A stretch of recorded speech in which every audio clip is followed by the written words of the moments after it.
All right, guys. So next night here, and first things first, what I found is that you want to check for power and make sure that both of them are getting power to them.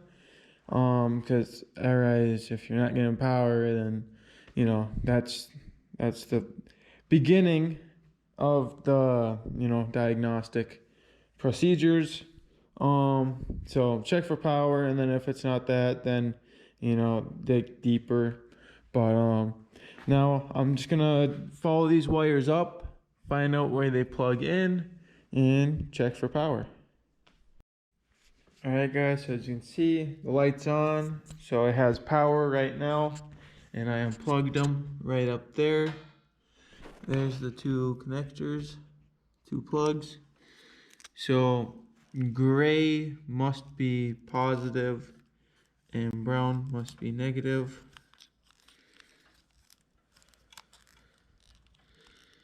Just try and get these in here. And no power. And I tried it the other way too, and still no power. So now I have to look into this switch, because if I'm not mistaken, I think this should light up. It's like, see no light, where you can see this one has a light. So I don't know what the deal is there. No light, and then, well, that's off. No light. So I don't know, maybe this switch is bad in here. So I gotta figure out how to test that next. Alright, guys, so as you can see here, I went ahead and got that whole unit pulled off, and here it is. I even got the switch unbolted so I could see the wires right there, or pins, whatever you call them. And if you look in there, you can just see how green it is and corroded.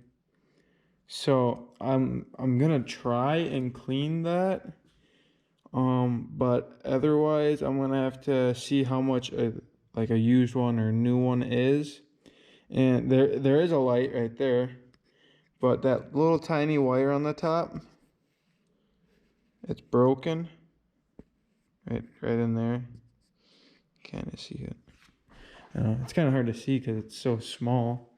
But and then you can kind of see with this plug-in too how green that all is. So that definitely all needs to get cleaned out. Go. Yeah, you can definitely see all the green there. So that all needs to be cleaned up nice, and then maybe it would work again. Because guys, it was kind of working before, but then one day it just stopped. So it really does seem like a connection problem. So that's where I'm going to start. And no matter what, that plug-in needs to be cleaned. So I might as well try and clean that one. And worst that's going to happen is it's not going to work, and I'll actually have to get a used one. So I think I'm just going to start with cleaning it, see how far that gets me, and then test for power again, and go from there. So that's where I'm gonna start.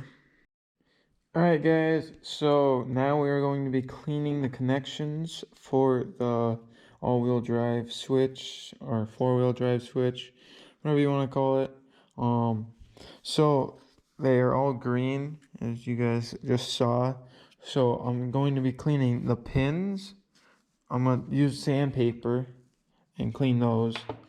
And then on the plug-in, I'm going to try and use this spring that I have right here. It's actually from my boat motor, and I never got to putting it back on because I'm not sure how it was hooked up. But I'm going to be trying that, and that should clean it out. Or as my dad said, that you can use like battery terminal cleaner or like baking soda and whatever.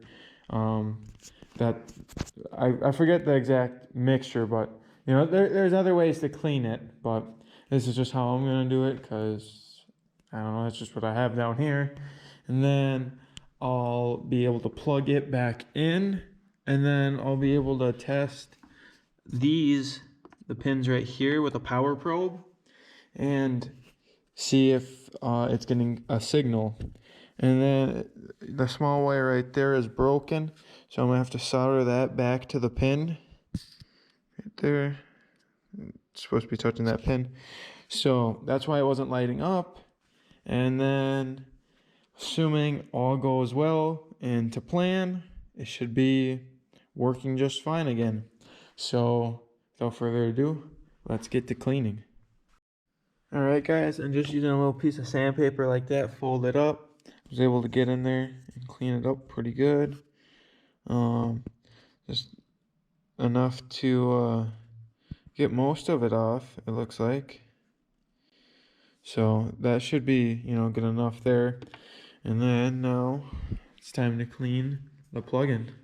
And if you guys were wondering how it unplugs, you push in on this. So I don't know, I didn't see this until I unbolted it from the handlebars, but you got to push in on that and then it pulls out.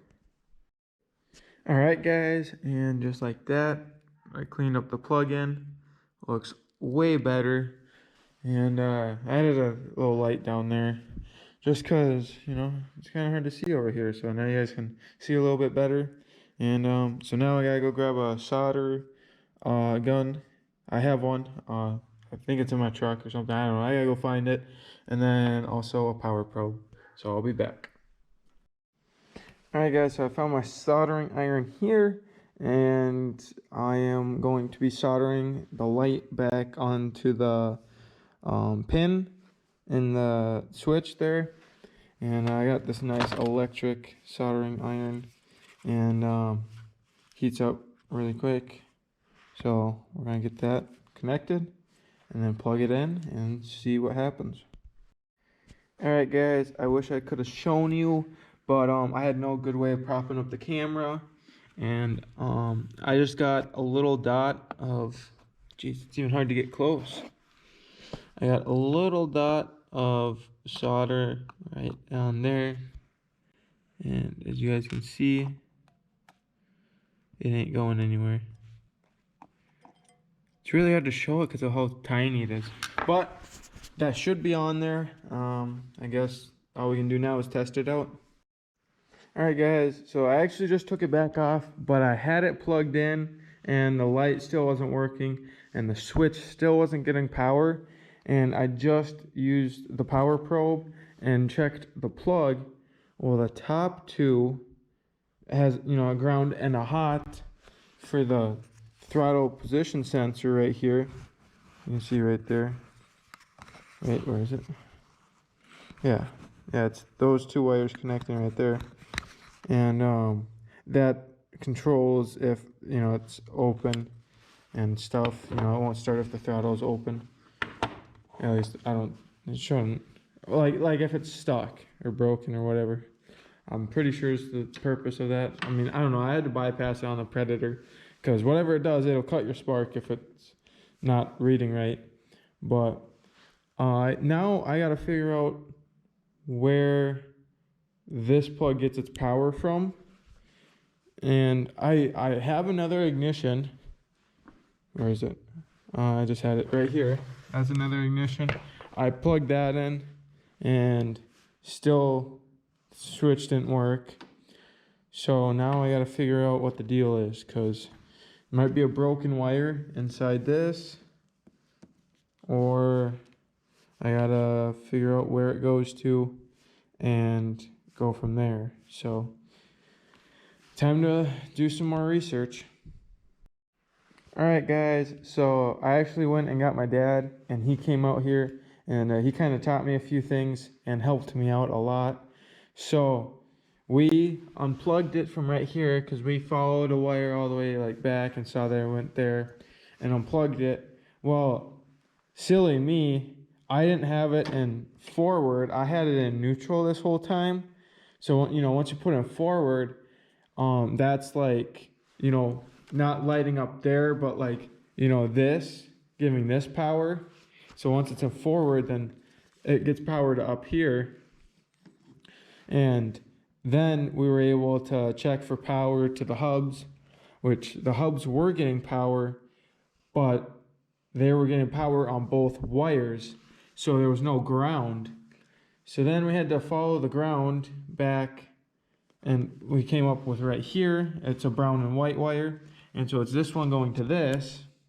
Well, with the power probe, we were able to put the probe in here and give it ground, and then the light will light up, and then it'll get ground to the hubs. So what I'm going to do is I'm going to get a connector and wire a ground wire from here and just ground it out and bypass this, because we did some tests and this isn't doing anything. It's just powering this four-wheel drive unit. And so without power it doesn't do anything, and then you give it ground, and with ground it lights up and it should work because it's getting ground to the hubs then instead of power on both. So I don't know exactly what's bad, but by bypassing this it should work. So I'm gonna give that a try and then should be able to test it out.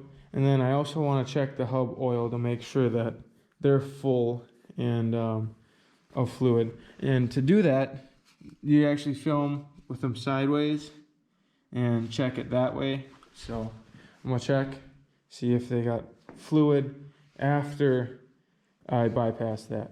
So I'm gonna go grab a connector and a little bit of wire and get that wired to the ground. Alright guys, so this is my little ground wire that I made, and I'm gonna get it put on. Alright guys, so I got my ground wire all installed right there. I just grounded it right to that. Nice and simple. And now with the key on, it's on. So off, you go on. Is the key on?